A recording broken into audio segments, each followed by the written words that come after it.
Craving crispy southern fried chicken that's crunchy on the outside and juicy on the inside?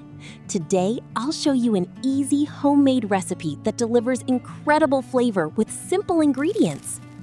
Here's everything you'll need: chicken thighs and drumsticks, buttermilk, all-purpose flour, cornstarch, baking powder, paprika, garlic powder, onion powder, salt, black pepper, and vegetable oil for frying.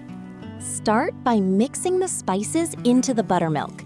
Add the chicken and coat every piece well. Cover and refrigerate for at least 4 hours, or overnight if you have time.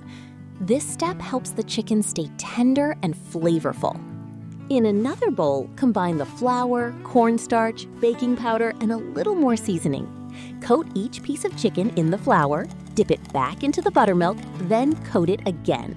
This double coating creates those irresistible crispy flakes. Heat your oil to 325 degrees Fahrenheit.